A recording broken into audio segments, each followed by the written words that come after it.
Sejam todos bem-vindos ao nosso canal da Escola de Ultrassom. Meu nome é Karina Giassi e eu trago sempre alguma novidade ou algum conteúdo interessantíssimo sobre ultrassom transvaginal. A Escola de Ultrassom é um projeto meu e do Augusto que visa levar conteúdos de qualidade para ultrassonografistas do Brasil inteiro. O ultrassom é um exame relativamente barato e que pode resolver muita coisa no interior. Então, a gente tem essa ideia de que você pode sim melhorar muito, muito, muito o seu exame. A partir da nossa experiência, a gente quer compartilhar ela com vocês. Então, vamos falar sobre compartimento anterior. Afinal, o que é isso? Compartimento anterior no ultrassom transvaginal, na pelve feminina. Então, vamos seguir uma trilha, e a trilha de conhecimento vai envolver estatísticas, para entender um pouquinho, anatomia do compartimento anterior, para aprender bem, e o diagnóstico, alguns casos, para você conseguir praticar na sua região. Afinal, aqui não é só teoria, a gente dá bastante dica prática. Veja que o compartimento anterior tá muito, é um termo muito difundido no meio das pessoas que fazem endometriose. É claro que se você me conhece, sabe que eu trabalho com endometriose. É um dos exames que eu faço com maior maestria e que, portanto, eu falo bastante sobre esse assunto. E como a endometriose é uma doença que atinge 10% das mulheres em idade fértil, talvez não tenha como você ficar sem saber sobre isso nos dias de hoje. Então, a endometriose do trato urinário, ela está presente em 0,3 a 12% das pacientes com endometriose. A bexiga, veja, nem necessariamente endometriose do trato urinário é endometriose de bexiga.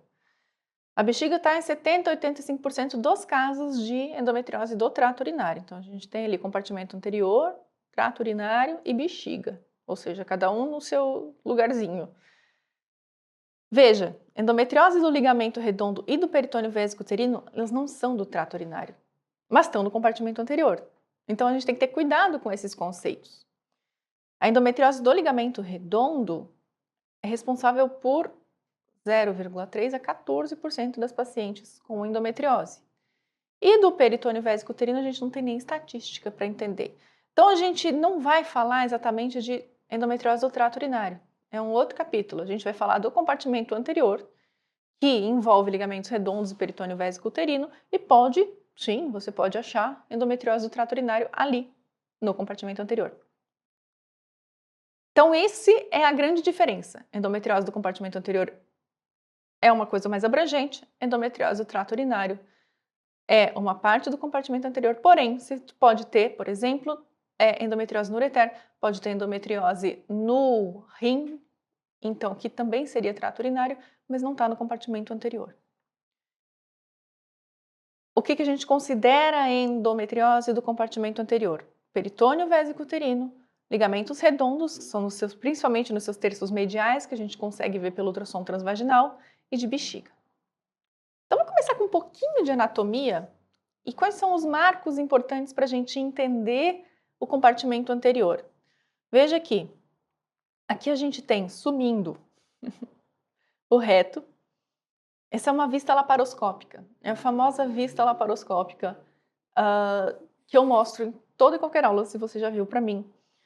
Se você já viu alguma aula minha, você sabe que eu mostro não necessariamente essa foto, mas essa vista em que a gente consegue olhar o útero por trás, a bexiga na frente do útero, aqui a parede do abdômen, então vindo de trás para frente, útero, bexiga, parede abdominal.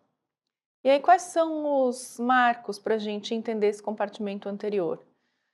Os ligamentos redondos, que saem anteriormente à tuba uterina. Tuba uterina não é compartimento anterior, é compartimento médio. Então a tuba uterina sai para trás, o ligamento redondo sai para frente. O ligamento redondo é uma estrutura fibromuscular que vai ligar o útero ao grande lábio vaginal. Ele atravessa a parede abdominal no nível do canal inguinal e ele vai descer em relação ao púbis. esse é um marco importante, essa inserção do ligamento redondo. Entre a bexiga e o útero, a gente vai ter a reflexão do peritônio anterior, o peritônio vésico-uterino. A gente tem esses grandes marcos.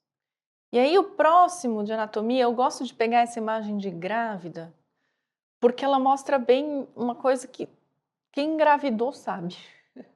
A famosa dor do ligamento redondo. Veja que o ligamento redondo, o útero cresce e o ligamento ele continua aqui preso no púbis.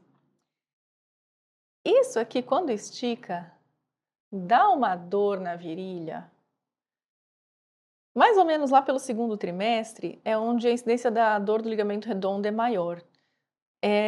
A maioria das mulheres sentem quando vai sair da cama com uma perna e aquilo estica de um jeito, você tem que ficar encolhida. É zoado, dá e passa a dor. Mas em alguns movimentos desencadeia essa dor durante a gravidez, é uma dor bizarra. E é claro que paciente com endometriose nessa topografia, não necessariamente grávida, pode ter uma dor semelhante. E eu gosto disso porque essa foto mostra bem que a tuba vem aqui para trás e o ligamento vem aqui para frente. Olha aqui como a tuba, tá aqui o ováriozinho aqui bonitinho. Uterão, né? Uterão. No ultrassom, como que a gente vai ver?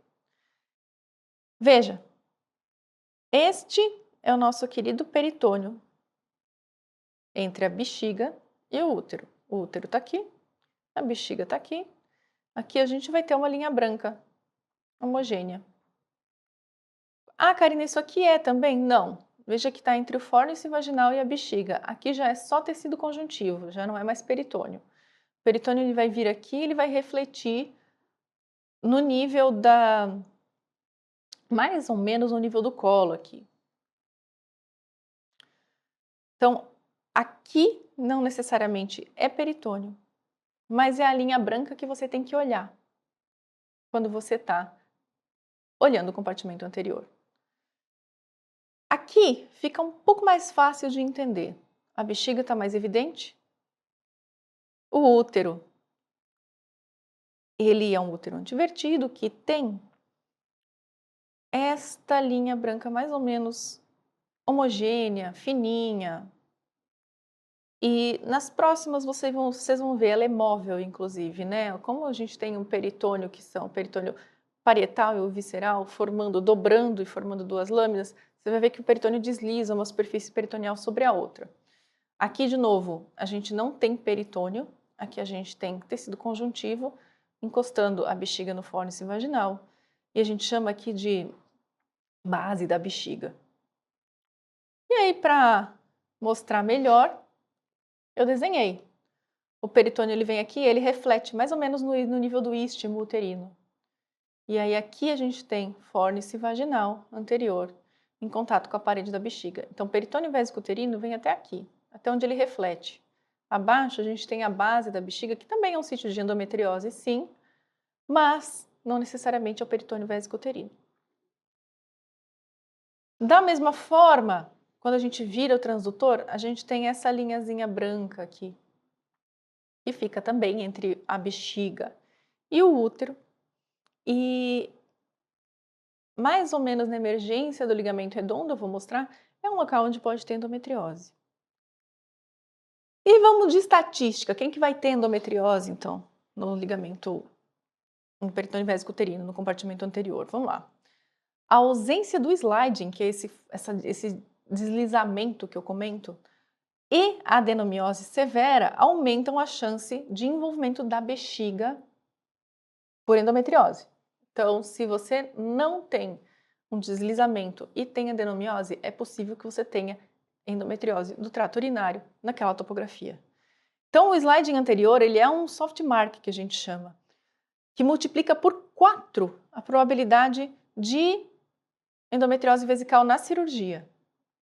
Então, se não mexeu, se o peritônio vésico uterino não deslizou quando você faz manobra, há uma chance quadruplicada de ela ter endometriose, mesmo que você não tenha visto, tá? Então, como que a gente vê lesão nessa região? Simples. Vocês viram que o peritônio é uma linha fina branca.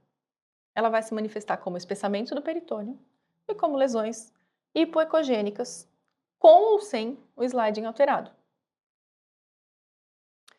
Aqui eu peguei uns casos de endometriose vesical bem importante.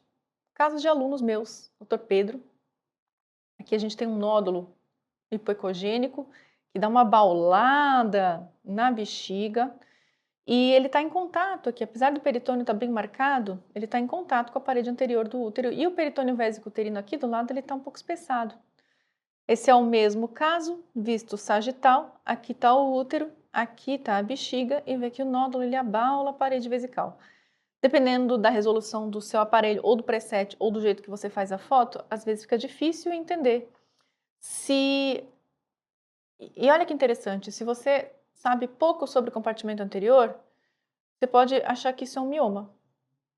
Ah, porque tem um nódulo perto do útero, então deve ser um mioma. Afinal, é o mais comum, é o mais fácil de diagnosticar. Mas, se você consegue ver bem e entende o meu conceito de compartimento anterior e peritônio vésico uterino, você vai ver que tem uma superfície peritoneal bem delimitada aqui, que divide e que ele abaula muito bem a bexiga. E aqui, veja que a gente já não tem mais mucosa. Aqui a gente tem um pouquinho de mucosa da bexiga, olha que legal. Oh, setinha. E aí aqui já nem tem mais mucosa. A mucosa sumiu, ou seja, é um nódulo que protrui para a parede vesical.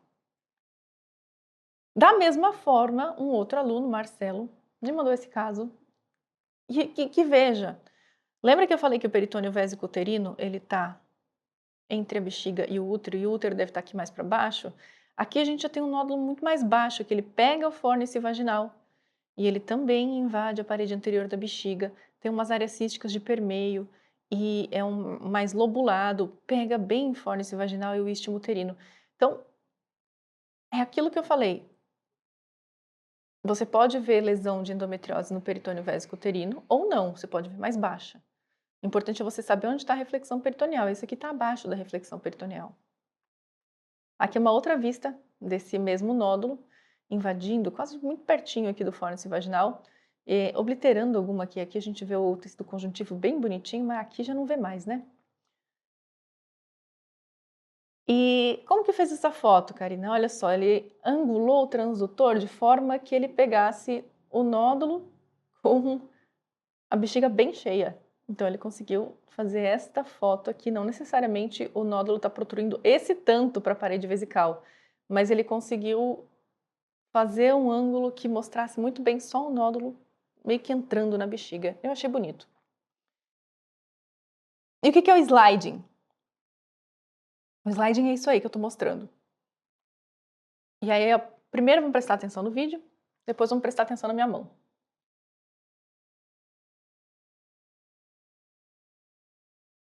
Olha bem o vídeo. A bexiga, ela desliza sobre o útero. Para fazer essa manobra, você vai ter que botar o transdutor no fórnice anterior, a outra mão vai ter que ir em cima da pelve da paciente, mais ou menos perto ali da sínfise púbica. Aí você vai fazer uma pressãozinha assim com a mão, ao mesmo tempo que empurra. Isso cria uma alavanca interessante que joga a bexiga para um lado e o útero para o outro, e aí você consegue ter o deslizamento do peritônio. Então, ó, viu que primeiro eu botei a mão e a bexiga foi um pouquinho para trás? E no empurrar, a bexiga só separa, ela separa do útero, a gente consegue ver que desliza. E eu vou só começar o vídeo de novo para vocês entenderem que primeiro eu boto a mão na bexiga. Ó, mãozinha na bexiga, empurrei. E depois eu fiz com o transdutor. Legal, né? Legal. Esse é um outro caso em que a bexiga também separa. Ó, e separa bem, tá vendo? Esse líquido aqui é bem interessante. Ó, importante, tá? Veja que aqui é a reflexão peritoneal. Você viu o liquidinho acumulado aqui? Ó, eu vou até voltar aqui, ó. Ó, aqui. Aí, aqui dá pra ver. Aqui é a reflexão peritoneal. Abaixo daqui já não tem mais peritônio, tem tecido conjuntivo.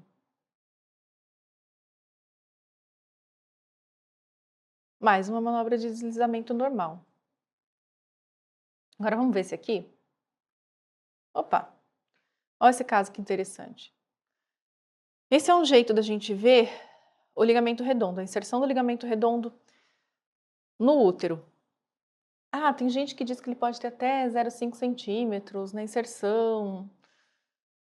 Eu acho difícil uma medida, tá? Já dei ligamento normal com mais que isso, já dei ligamento alterado com menos que isso. Mas aqui, na inserção do ligamento redondo, a gente vê um ligamentão que, quando eu mudo um pouquinho o ângulo do transdutor, ele segue bem gordo. E aqui a gente vê o peritônio vésico-uterino até passar um pouquinho mais para o lado aqui. E a linha branca, bonitinha, essa linha branca que eu sempre comento, que para mim é a base do diagnóstico de endometriose. Se você se habitua com essa linha normal, você consegue ver o que é anormal. E agora eu vou mostrar um negócio super legal. Presta atenção nisso aqui, nesse cantinho. Aqui eu aproximei bem esse ligamento redondo e eu tentei tirar a mão. Quando eu tento tirar a mão para desgrudar esse ligamento, olha como ele está grudado. Olha como está aderido. E olha como aqui tem um espessamentinho, uma lesãozinha hipocogênica no peritônio. Vamos botar de novo, porque esse vídeo é muito legal. Então, tem uma lesão de endometriose aqui, grudando o ligamento redondo no peritônio vésico-uterino. E quando eu tento balançar, não sai, ele está grudado, está grudado, está grudado. Se você olhar com mais calma até depois, tem uma plaquinha hipocogênica aqui no peritônio grudando, ó, bem importante.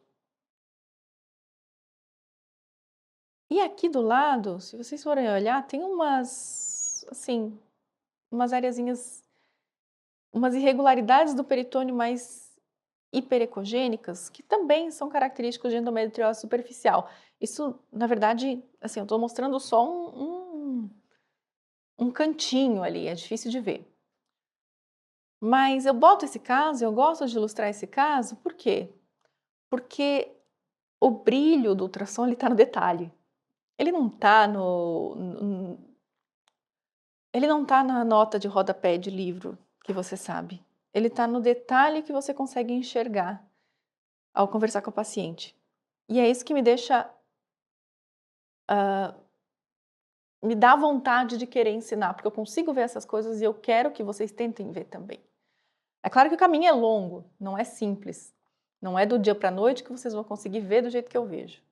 Mas existe esse caminho, envolve curiosidade e dedicação.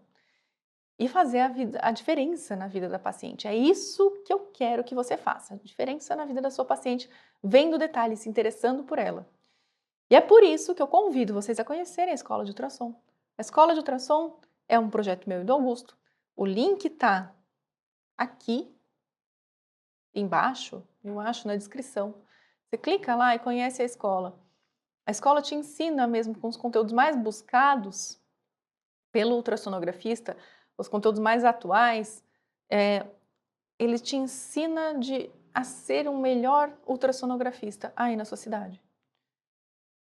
Então, eu te convido a conhecer a nossa escola e aguarde o próximo vídeo, que sempre vai ser nessa pegada de tentar te ensinar o melhor possível.